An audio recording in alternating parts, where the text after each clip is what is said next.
Bharatiya Janata party का उत्तर प्रदेश में मामला डगमगाता हुआ दिखाई दे रहा है और जिसका उदाहरण हम अक्सर देते हैं कि 2024 में जो परिणाम आए हैं उससे कहीं ना कहीं भारतीय जनता पार्टी घबराई हुई है। ये सारी चीजें दिल्ली के निर्देश पे हो रही है, चाहे कैग रिपोर्ट हो, चाहे संघ प्रमुख का उत्तर प्रदेश में जाना हो, चाहे ब्रजेश पाठक का बटुक ब्राह्मणों को भोजन कराना हो, चाहे केशव मौर्य का इस तरह का बयान देना हो, चाहे योगी जी की बदली हुई भाव भंगिमा हो।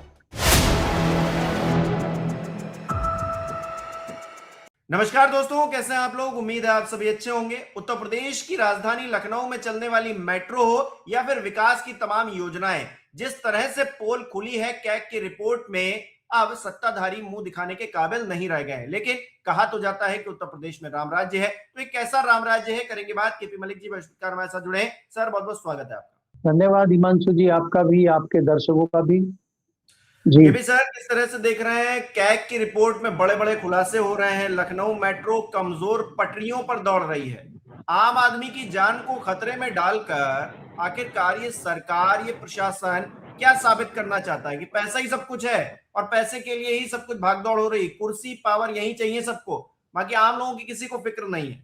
ये है राम राज्य। देखिए हिमांशु जी, अगर आप देखें ये जितनी भी चीजें हैं, कैग की रिपोर्ट है, घोटाले घपले हैं, उनमें तो कोई कोर कसर है नहीं, कोई कमी तो है नहीं। लेकिन कहाँ कैग की रिपोर्ट आनी है, कौन से डिपार्टमेंट के घोटाले खोलने हैं, कौन से नहीं खोलने हैं। पिछले 11 साल में 2 या 3 बार कैग की रिपोर्ट सेंट्रल गवर्नमेंट की आई है, 2 बार तो गडकरी जी की आ गई। बाकी मिनिस्ट्री में तो कोई दिक्कत चल नहीं रही है।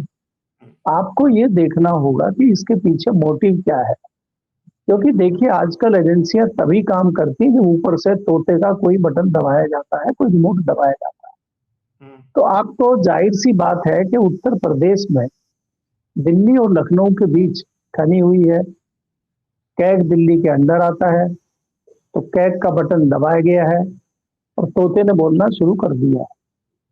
तो ये जिस प्रकार की रिपोर्ट आई है, ऐसी रिपोर्ट अगर आप ढंग से तथ्यों की जांच करेंगे तो बहुत सारी निकलेंगी। हालांकि मैंने भी वो खबर पढ़ी है, उसमें लंबा चौड़ा, चाहे उसमें विदर्भ का मामला हो, चाहे बुंदेलखंड का मामला हो, चाहे आप दिल्ली का मामला हो, मेट्रो के अलावा भी उसमें बहुत सारी चीजें बताई गई हैं। उसमें आयुष मंत्रालय और दवाइयों की सारे घोटाले घपले सामने आ रहे हैं। देखिए आप ये सोचिए कि इतने घोटाले कैग अगर आपकी सरकार रहते हुए रहस्योद्घाटन कर रहा है, तो आपकी सरकार बदलने के बाद जो दूसरी पार्टी आएगी वो कितने रहस्य उद्घाटन आपके करेगी।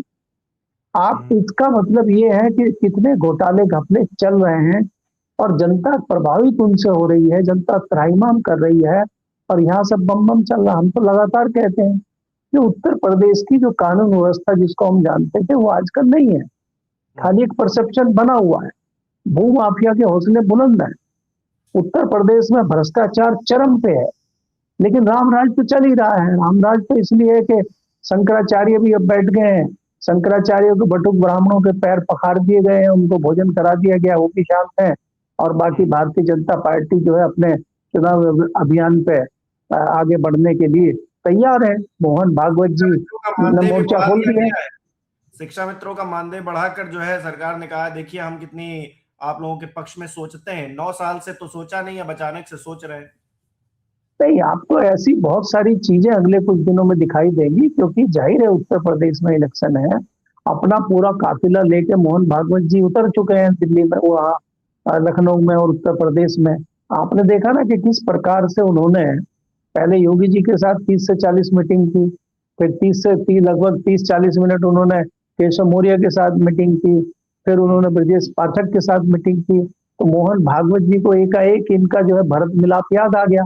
अभी तक तो उनको आया नहीं था, क्योंकि अब लगने लगा है, चाहे वो संघ हो चाहे भारतीय जनता पार्टी हो, ये एहसास हो चला है कि भारतीय जनता पार्टी का उत्तर प्रदेश में मामला डगमगाता हुआ दिखाई दे रहा है और जिसका उदाहरण हम अक्सर देते हैं कि 2024 में जो परिणाम आए हैं उससे कहीं ना कहीं भारतीय जनता पार्टी घबराई हुई है।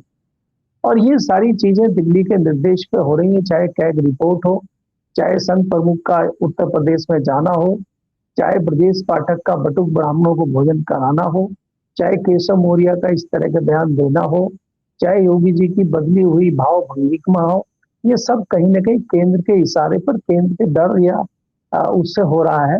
और उत्तर प्रदेश से भारतीय जनता पार्टी किसी भी कीमत पर निकलना नहीं चाहती, क्योंकि वो जानती है कि अगर वो उत्तर प्रदेश से बाहर हुई तो केंद्र में इसका बड़ा झटका उसको लग सकता है।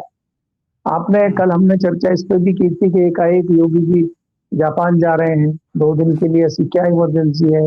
मोदी जी इजराइल जा रहे हैं और योगी जी जापान जा रहे हैं। तो जाना था चीन, पहुंच गए जापान। वो गाना सुना ही होगा आपने। तो ये अभी देखिए, भारतीय जनता पार्टी में कई सारी उठापटक आपको दिखाई देंगी, क्योंकि जिस प्रकार से योगी चौतरफा उत्तर प्रदेश में गिरे हुए हैं, उससे कहीं अधिक मोदी जी दिल्ली में 6 तरफा गिरे हुए हैं। अब कल फिर ट्रंप का ट्वीट आ गया, उन्होंने कहा कि हम 10% बढ़ाएंगे, कोर्ट वोट क्या होता है, सुप्रीम कोर्ट की भी नहीं सुन रहे।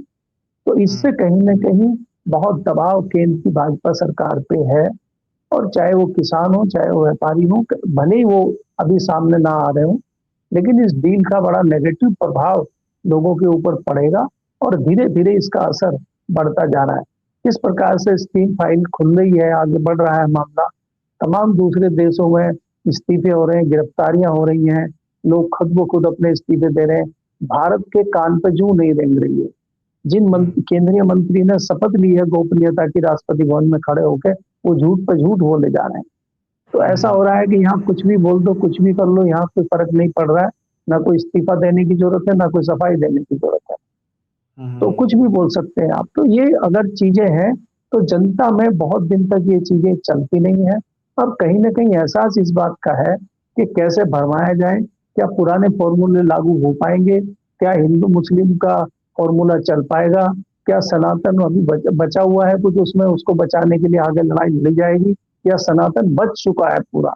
इस पे जो है, इस पे महागठबंधन और महाअभियान और वो क्या बोलते हैं, मंथन चल रहा है भारतीय जनता पार्टी और संघ का। जी। अच्छा केपी सर, हमने विकास के नाम पर जो भ्रष्टाचार नहीं हो रहा था उसकी भी पोल खुलते हुए देख लिया। सनातन की सरकार है और हिंदुओं का बड़ा सम्मान है, ये भी हमने शंकराचार्य वाले मैटर पर देख लिया। यूजीसी का जो नियम लाया गया उसके खिलाफ लखनऊ में हल्ला बोल हो रहा है, लोग बैरिकेडिंग तोड़ रहे हैं, धक्का मुक्की हो रही है, कह रहे हैं बीजेपी से जो सवर्ण समाज है वो छिटक चुका है। तो भारतीय जनता पार्टी हर मोर्चे पर जब घिर गई है, तो क्या विपक्ष ही आएगा तभी चीजें सुधरेंगी? इस तरफ चीजें जा रही हैं, नैरेटिव हम जो कहते हैं वो क्या नैरेटिव अब बन चुका है क्या, धीरे धीरे उसी पर आगे बढ़ रहा है क्या प्रदेश? देखिए हिमांशु जी, हमने पहले भी देखा था ये कि विपक्ष ने जिस प्रकार से तमाम चीजें, चाहे विकास का मुद्दा हो, चाहे भ्रष्टाचार का मुद्दा हो, बेरोजगारी का मुद्दा हो, महंगाई का मुद्दा हो, इस पे विपक्ष पहले से सवाल उठाता रहा है। ये भारतीय जनता पार्टी की सेहत में इन मुद्दों से कोई बहुत ज्यादा फर्क पड़ता नहीं है। भारतीय जनता पार्टी ऐसे मुद्दे लेके आती है जो लोगों की समझ में सीधे घुस जाते हैं। सनातन बचाओ अभियान उन्होंने पिछली बार चलाया था, उससे पहले लोकसभा में संविधान बचाओ अभियान चला रहे थे, फिर संविधान बदलाव का अभियान आ गया, अभी यूजीसी ले आए। तो इनका काम क्या है कि इतना भ्रमित कर दो व्यक्ति को, इतना उसको भ्रमित कर दो कि वो खाली ये मानने लगे कि अगर भाजपा हट गई तो हम है सुरक्षित हो जाएंगे, जब तक भाजपा है तो हम सुरक्षित हैं, वो खाली इस पे आके खड़ा हो जाए। तो ऐसे ऐसे नैरेटिव घड़े जा रहे हैं कि इन सब मुद्दों को भूल चुका है व्यक्ति, चाहे वो भ्रष्टाचार हो, चाहे वो बेरोजगारी हो। आज आप देखिए कि जिस प्रकार आप फ्री राशन बांटने का काम कर रहे हैं, उससे कहीं ना कहीं सबको परेशानी है। किसान को मजदूर नहीं मिल रहा है, कारोबारियों को लेबर नहीं मिल रही, क्योंकि आप उसको फ्री का राशन दे रहे हैं। फ्री का राशन कहाँ से आ रहा है, उस राशन को दे के आप क्या कर रहे हैं, आपका कौन सा पैमाना है, उसकी ब्लैक मार्केटिंग हो रही है राशन की, कोई जांच पड़ताल करने वाला नहीं। चाहे आप उत्तर प्रदेश का आकलन कर लीजिए या देश का आकलन कर लीजिए, आपको सिवाय सनातन और सिवाय जो है हिंदू मुस्लिम और उसके अलावा जातिवाद और यूजीसी, इस तरह के मुद्दों के अलावा कुछ आपको नहीं मिलेगा। किसी चैनल पे आपको डिस्कशन होता हुआ किसी गंभीर विषय पर नहीं दिखाई देगा। किसी परियोजनाएं सरकार की जो है किसमें कितना भ्रष्टाचार है, उसमें कोई चर्चा आपको किसी चैनल पर, किसी मीडिया हाउस में दिखाई नहीं देगी। क्योंकि भारतीय जनता पार्टी एक अलग नैरेटिव बनाती है और उसी नैरेटिव में उलझ के कहीं ना कहीं विपक्ष रह जाता है। अब आपने देखिए कि जिस एआई समिट का भारतीय जनता पार्टी की जो केंद्र सरकार है, मोदी सरकार है, वो कटघरे में खड़ी हो रही थी। ये हो रहा था कि एआई समिट में क्या हुआ बताइए, गलगोटे यूनिवर्सिटी ने चाइना का 1 लाख रख दिया, तो विपक्ष ने वहां पे जो है टी शर्ट निकाल के और अपने युवाओं को भेज दिया, तो सारा नैरेटिव ही चेंज कर दिया। भारतीय जनता पार्टी को एक मौका मिल गया कि उसके पीछे छुप जाओ। अब लगातार उनकी प्रेस कॉन्फ्रेंस, लगातार चर्चाएं जो है सिर्फ इस पे चल रही है कि मुख्य विपक्षी दल कांग्रेस के युवा वहां पे जो है उन्होंने नाक कटवा दी है। दुनिया में नाक कट गई है उस धरना प्रदर्शन करने से। नाक उससे नहीं कटी है जो हमने चाइनीज रोबोट को अपना बता दिया है यूनिवर्सिटी में, उससे हमारी नाक नहीं कटी है। हमारी नाक बाकी चीजों में नहीं कटी है, जिस तरह से ये डील हो रही है, जिस तरह से हमारा नाम स्टीम फाइल हो रहा है, उससे हमारी नाक नहीं कट रही है। हमारी नाक इससे कट रही है। और ऐसे मौके विपक्ष भारतीय जनता पार्टी को देता रहता है और भारतीय जनता पार्टी उनको भुना के सत्ता में बरकरार है। चाहे विकास हो, चाहे बेरोजगारी हो, इस पर कोई चर्चा कहीं नहीं हो रही है और न इसकी जरूरत है लोगों को, ऐसा लगता है। अच्छा, शासन प्रशासन में जो चल रहा है उसमें जो पुलिस की भूमिका है, क्योंकि योगी आदित्यनाथ पुलिस की हमेशा तारीफ करते हैं, खबर निकलकर सामने आई है प्रयागराज से। सब कुछ प्रयागराज में ही हो रहा है सर। शंकराचार्य का जो पूरा विवाद हुआ वो प्रयागराज में हुआ। प्रयागराज में ही वो बैठक हुई जिसमें योगी आदित्यनाथ की तस्वीर गायब कर दी गई। मतलब केशव जी की तस्वीर थी, योगी जी की तस्वीर नहीं थी। अब एक और खबर है कि एनकाउंटर का डर दिखाकर 20 लाख रुपए एक दरोगा जी वसूलने वाले थे, 10 दिन से लापता थे, अब उनको पकड़ लिया गया है। मतलब हर तरफ हर कोई अपनी जेब भरना चाह रहा है या फिर पावर में आना चाह रहा है। इसके अलावा कोई दूसरा नैरेटिव रह ही नहीं गया है क्या किसी के पास? आम आदमी इतना परेशान हो गया है या त्रस्त हो गया है, उसकी किसी को चिंता नहीं है।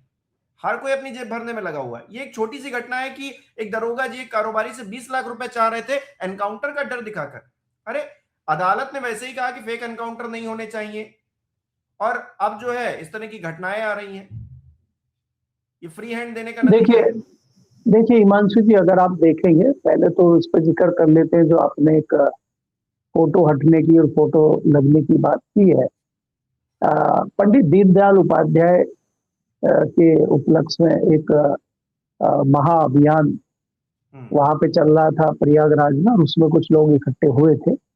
वहां पे योगी जी की तस्वीर नदारत की पोस्टर के ऊपर। तो इससे पता चलता है कि वहां पे दूसरा खेमा है, उसने वो कार्यक्रम किया है और उस कार्यक्रम में दिखा दिया है कि यहाँ पे योगी जी की जरूरत नहीं है। इससे पता चलता है कि भारतीय जनता पार्टी के अंदर खेमेबाजी किस लेवल तक पहुंच गई है। दूसरी बात यह है कि जिस प्रकार आप पुलिस प्रशासन का जिक्र कर रहे हैं, देखिए पुलिस प्रशासन का नीचे से अगर आप सिपाही से शुरू करेंगे और डीजीपी तक चले जाएंगे, बहुत लंबी चेन है और इस चेन में बहुत सारी सेटिंग गेटिंग होते हैं। इसमें कोई नई बात नहीं है कि आपको थाने, आपको जिले उस प्रकार से दिए जाते हैं कि मोटी रिश्वत जाती है। जब आप मोटी रिश्वत देके कोई जिला लेते हैं, कोई थाना लेते हैं, तो आपको उसकी भरपाई करनी होती है और उसी भरपाई में से अपनी जेबें भी भरनी होती है। तो वो जेबें कहाँ से भरी जाएंगी? आप किसी गरीब आदमी को पकड़ लेंगे, आप किसी छोटे व्यापारी को पकड़ लेंगे तो उससे आप 10, 20, 50 हजार रुपया ले लेंगे। तो आपको मोटी मुर्गी फांसने के लिए और उसकी जान का डर दिखा के उसको जो है पैसा वसूलना होता है। अगर कोई गलत काम कर रहा है तो वो हंसी खुशी पैसा दे देता है। कोई गलत काम नहीं कर रहा है, ईमानदारी से अपना मजदूरी कर रहा है या ईमानदारी से अपना कोई छोटा मोटा व्यापार कर रहा है, तो उसको पुलिस प्रताड़ित करके लेती है। अब अगर कोई पलट के पूछ ले कि आपने जिस दरोगा ने उस व्यापारी को उठाया है, वो आप उसका किस मामले में एनकाउंटर करेगा, क्यों एनकाउंटर करेगा, क्या उसने ऐसा कौन सा कर्म कर दिया कि आप उसका एनकाउंटर कर देंगे? और हम कौन सी पीढ़ी में आज जी रहे हैं, कौन से आधुनिक युग में हम जी रहे हैं कि आज भी लोगों को अपने एनकाउंटर का डर है? और आप एक तरफ बात करते हैं कि राम राज्य चल रहा है, ट्रिपल इंजन की सरकार चल रही है और गृह मंत्री जी ने कह दिया है कि कहीं कुछ ऐसा नहीं होगा, और वहां पर भी हम एनकाउंटर की बात कर रहे हैं और अच्छे खासे व्यापारी की बात कर रहे हैं, इलाहाबाद की बात कर रहे हैं। हम किसी गांव की, मिर्जापुर की या किसी चंबल की बात हम नहीं कर रहे हैं। अगर इस तरह की चीजें आज भी चल रही हैं तो ये जताता है कि उत्तर प्रदेश में कानून व्यवस्था किस हालात में है, और आप ढिढोरा पीट रहे हैं कानून व्यवस्था का। तो ये जाहिर करता है कि उत्तर प्रदेश का मामला काफी हद तक बिगड़ चुका है, क्योंकि पार्टी की जो अपनी खेमेबाजी चल रही है, अपनी जो गठबंधन की वो चल रही है कि चार छह घटक बन गए हैं अलग अलग भारतीय जनता पार्टी में, खेमे बन गए हैं, वो जताता है कि पार्टी का ध्यान या सरकार का ध्यान अपनी जान अपनी कुर्सी बचाने में लगा हुआ है। कानून व्यवस्था हो या दूसरी भ्रष्टाचार की कोई व्यवस्थाएं हो या डिपार्टमेंट हो, उसको सुदृढ़ करने का ध्यान किसी का नहीं है। सब अपने अपने नोट छापने की मशीनों में लगे हुए हैं। ये मुझे लग रहा है कि उत्तर प्रदेश में ये चल रहा है, और ये जो वर्तमान में सरकार है उसके लिए बड़ा नुकसानदायक साबित होगा, मुझे ऐसा लगता है। बिल्कुल, अब तक जो पर्दा लगा रखा था वो भी अब हटने लगा है और असलियत सबको पता लगने लगी है। ऐसे में चुनावी तौर पर इसका क्या इफेक्ट होगा ये आने वाले वक्त में पता चलेगा। बहुत बहुत शुक्रिया केपी सर हमारे साथ जुड़ने के लिए, तमाम बातचीत के लिए। हमारे दर्शक किस तरह से देख रहे हैं इस विषय को, लोगों की जान को खतरे में डाला जा रहा है, ठेकेदार पैसे छाप रहे हैं, दरोगा जो है धमकी दे रहे हैं, यूजीसी को लेकर लोग सड़कों पर उतरे हैं, पहले एक तरफ वाले अब दूसरी तरफ वाले। तो ऐसे नियम कायदे कानून बनाए जा रहे हैं जिससे समाज में वैमनस्यता पैदा हो, भ्रष्टाचार को कहीं ना कहीं बढ़ावा दिया जा रहा है, अधिकारी किसी की सुन नहीं रहे। तो एक ऐसा रामराज्य है और कहां का रामराज्य है, आप दर्शक किस तरह से देख रहे हैं कमेंट करके जरूर बताइएगा। इस वीडियो को लाइक करना शेयर करना मत भूलिएगा। हमारे चैनल को सब्सक्राइब नहीं किया तो वो भी जरूर कीजिएगा और आप हमें सहयोग भी कर सकते हैं ज्वाइन बटन पर क्लिक करके। बहुत बहुत धन्यवाद।